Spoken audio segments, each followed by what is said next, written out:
Mga aktor na possible i-partner kay box office queen Catherine Bernardo. Sino-sino nga ba sila? Handa ka na bang mapanood? Kung isa man na bagong leading man ang itambal kay Catherine Bernardo. Lalo na ngayon ay break na ang Katniel. Makikita na rin natin siya sa mga pelikula na walang love team. Tulad ng A Very Good Girl kasama si Miss Dolly De Leon.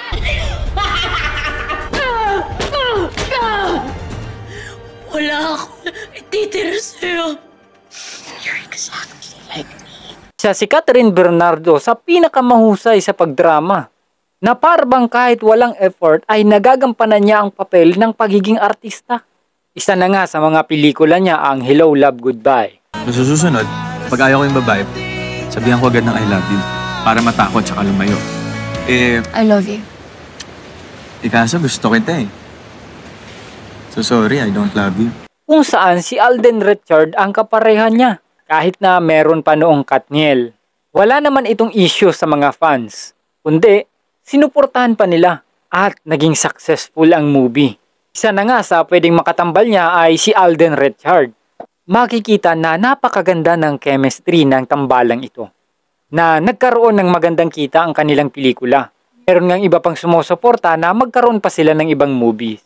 James Reid, marami nga ang napapaisip kung gusto ba ni James Reid na makasama on screen si Catherine Bernardo. Sian Lim, ang Filipino-Chinese na aktor na si Sian Lim, na kilala sa pag-aarte, sa pag-host at marami pang iba. Isa pang magandang kandidato para kay Catherine Bernardo. Magiging mahusay ang tambalan nila ni Catherine kahit ano pang genre ng movie.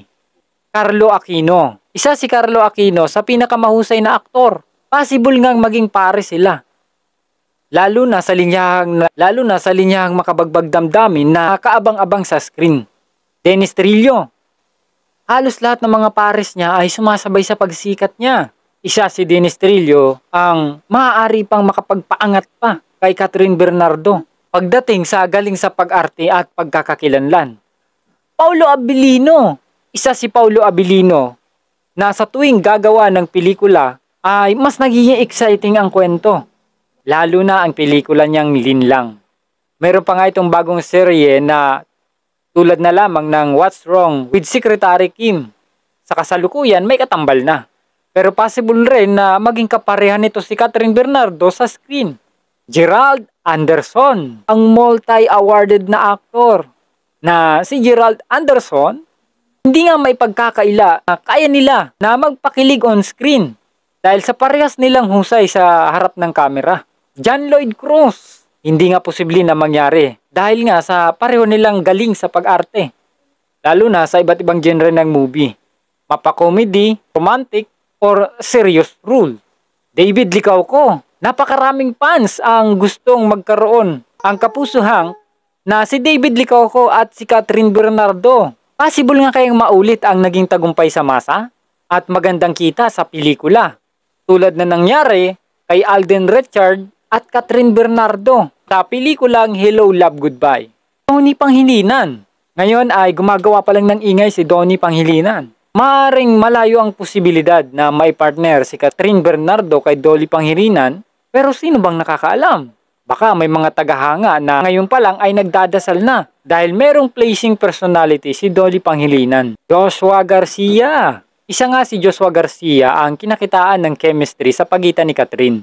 Bukod pa rito, si Catherine Bernardo ang unang celebrity na crush ni Joshua Garcia.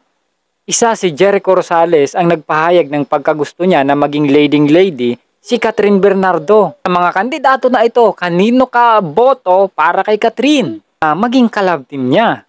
Comment mo na, malay mo, tama ang mahulaan mo.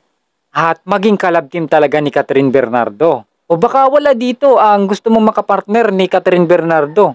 Comment mo na down below kung sino ang napupusuan mo. Don't forget to subscribe.